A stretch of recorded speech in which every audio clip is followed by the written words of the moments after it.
Our hearts beat to the city street. Hello, আপনাদের সবাইকে welcome জানিয়ে শুরু করছি আজকে নতুন একটি ভ্লগ। আমি শর্মিষ্ঠা। আশা করি আপনারা সবাই খুব ভালো আছেন, সুস্থ আছেন, আর আমরাও বেশ ভালো আছি। ঘড়িতে সময় এখন সকাল 6টা। বাইরে বেরিয়ে দেখছি আজকে ঘাস কাটার জন্য লোকজন এসেছে। তো আমিও ভয়ে বাইরে বেরিয়ে গেছি দেখার জন্য আমার গাছপালাগুলো ঠিকঠাক আছে কি না। কয়েকটা গাছ আছে যেগুলো আবার নিচের দিকে লাগানো রয়েছে, তো সেই জন্যই দেখতে আসা আর কি। আর আজকে এখানে এসে দেখছি নতুন একটা জিনিস, কয়েকটা স্ট্রবেরি পেকে রয়েছে। আর এই স্ট্রবেরি গাছগুলো আমরা যখন প্রথমেই অ্যাপার্টমেন্টে এসেছিলাম তখনই লাগানো ছিল। স্ট্রবেরি হয়েছে দেখছিলাম কয়েকদিন ধরে, আজকে আবার দেখছি সুন্দর পেকে রয়েছে কয়েকটা। কালকে এগুলোকে তুলে নিয়ে যাব। আর এখন হাত মুখ ধুয়ে একেবারে জামা কাপড় পরে রেডি হয়ে গেছি। আজকেও কলেজ আছে, আর একটুখানি চাও বসিয়ে দিয়েছিলাম, এর মধ্যে সেটাও হয়ে গেছে। তাই আগে একটু চা আর জলটাকে গুছিয়ে নিয়ে তারপরে আমি নিজে আবার একটু চা নিয়ে বসবো এখানে। নতুন নতুন যখন কলেজে যেতাম তখন প্রথম কয়েকদিন ভারী খাবার খেয়ে গেছি, কারণ তখন তো জানতাম না, যদিও ছুটির টাইম নির্ধারণ করাই থাকে এখানে, তারপরেও নানান ধরনের কাজ থাকে, যেহেতু প্রথম প্রথম অনেক কিছুই বোঝার জিনিস থাকে, তো সেই কারণে আস্তে আস্তে না অনেকটা দেরি হয়ে যেত।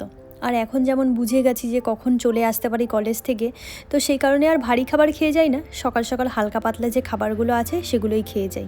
আর আমার একটা অভ্যেসও আছে, সকাল সকাল খুব ভারী খাবার খেতে পারি না, যেমন ভাত, রুটি, এগুলো খুবই কম খাওয়া হয়। আগে যখন স্কুলে যেতাম তখন সকাল সকাল মা ভাত রেডি করে রাখতো, কিন্তু কোনো দিনই হতো না এরকম যে খেয়ে যাচ্ছি। আর মা তো ভীষণ রেগে যেত, জানতো যে খাবো না, তবুও রোজ রান্না করতো মা। কত কষ্ট করতো তাই না, তখন বুঝতে পারতাম না। তো যাই হোক, এর মধ্যেই বেরিয়ে গেছি কলেজে যাওয়ার জন্য। আর আজকে ভীষণ সুন্দর রোদ উঠেছে বাইরে। চলুন তাহলে কলেজের দিকে যাই।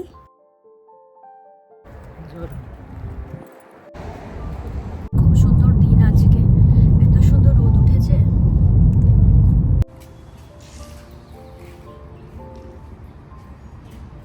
এরই মধ্যে চলে এসেছি কলেজে। ক্লাসের সামনে এসে আমরা সবাই দাঁড়িয়ে রয়েছি। আমরা অনেক আগে আগে চলে এসেছি, সেই জন্য একটু ঘোরাঘুরি করছি সামনে দিয়ে।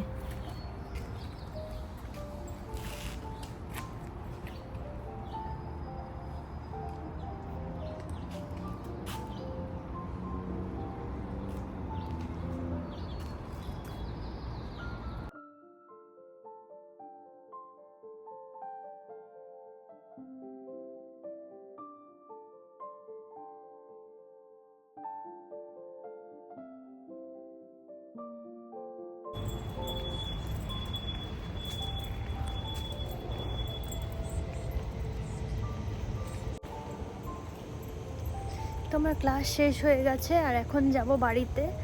তো বাইরে একটু ওয়েট করছি, ও আসবে তারপরে যাব।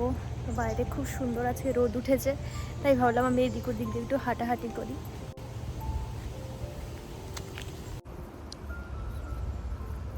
এত সুন্দর ফুল হয়ে রয়েছে এখানে।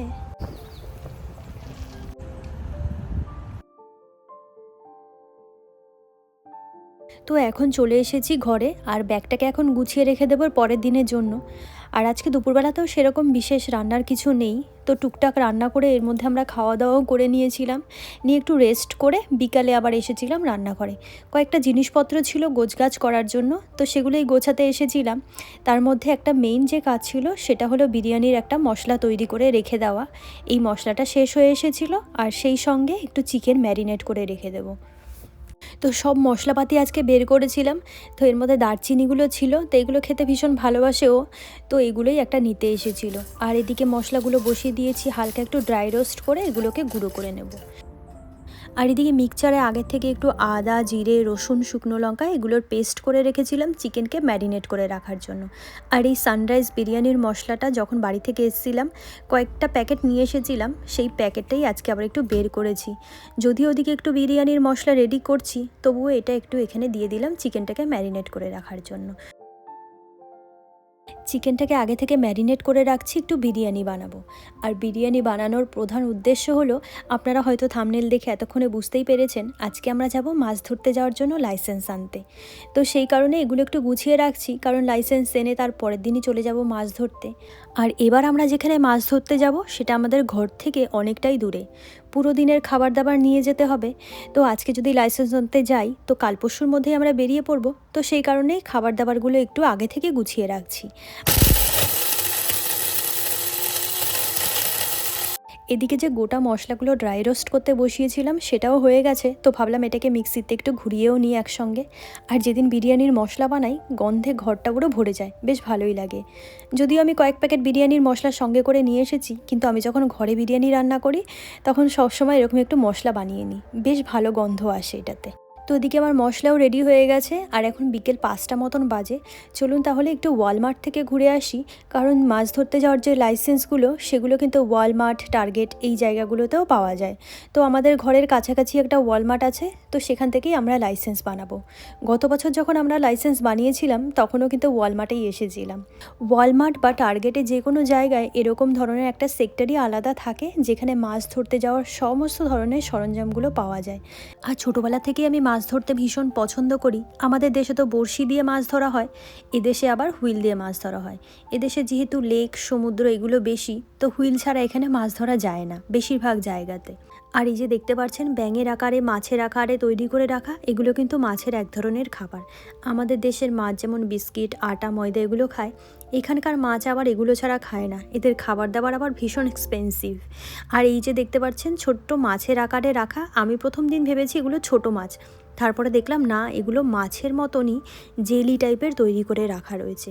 আর যদি কখনো হুইলে মাছ না ওঠে, এই একটা খাবার দিয়ে সারাদিন বসে বসে মাছ ধরা যায়, বারবার করে আর ওদের খাবার চেঞ্জ করা লাগে না। আর এই দিকটাতে দেখুন মাছের জন্য কত পোকামাকড় রাখা রয়েছে। অন্যান্য দিন আরও বেশি দেখা যায় নানান ধরনের ভ্যারাইটিস পোকামাকড়, তবে আজকে একটু কম দেখতে পেলাম এখানে। গত বছর শখের বসে আমরা দুটো হুইল কিনেছিলাম। হুইল তো কিনে ফেলেছি, কিন্তু হুইল চালানো তো জানি না। তো এর আগের বছরও আমরা গেছিলাম মাছ ধরতে, কিন্তু প্রথম দিন গিয়ে সারাদিন হুইলটাকে ঠিক করতে করতে কীভাবে এটাকে ব্যবহার করতে হয় সেটা জানতে জানতে অনেকটা সময় সেই বছর কেটে গেছিলো। তো এই বছর সামারও শুরু হয়ে গেছে, সবাই এদিক ওদিক মাছ ধরতেও শুরু করেছে। লাইসেন্স তো একটা টাইমের জন্য সীমিত থাকে, তো আমরা 1 বছরের জন্য নিয়েছিলাম, তো সেই সময়টাও শেষ হয়ে গেছে। তো ভাবলাম এবছরও আমরা লাইসেন্সটাকে নতুন করে আবার রিনিউ করে নিই। আর এটা ছিল সেই প্রাইস লিস্টটা। এটা কিন্তু শর্ট টার্মের জন্যও আছে, আবার লং টার্মের জন্যও আছে। শর্ট টার্ম মানে 1 দিন 2 দিন আপনি নিতে পারেন, সেক্ষেত্রে $11, $15 এরকম নেয়। আবার যদি 1 বছর 6 মাসের জন্য নেন সেক্ষেত্রে আলাদা আলাদা। এরপরে আরও ভাগ রয়েছে, যদি শুধুমাত্র সল্টি ওয়াটারে মাছ ধরতে যান সেক্ষেত্রে যেমন আলাদা টাকা, শুধুমাত্র মিষ্টি জলে মাছ ধরলে আবার আলাদা টাকা, আবার সল্টি জল, মিষ্টি জল যদি দুটোর কম্বিনেশনে ধরতে যান সেক্ষেত্রেও আলাদা। তো আমরা কম্বিনেশনই নিয়েছি, আর 1 বছরের লাইসেন্স নিয়েছি, যেটা আমাদের এক একজনের পড়েছে $55 করে, আর কার পাস তো সঙ্গেই আসে। তো এটাই ছিল আমাদের লাইসেন্স, আর এটা ছিল শুধুমাত্র। তো আমাদের লাইসেন্সের কাজও এখানে শেষ হয়ে গেছে। তাহলে চলুন আজকের মতন ব্লগটিও আমি এখানে শেষ করব। আবার আপনাদের সঙ্গে দেখা হবে নতুন কোনো একটি ব্লগ। ততক্ষণের জন্য আপনারা সবাই খুব ভালো থাকবেন, সুস্থ থাকবেন। আজকের জন্য টাটা।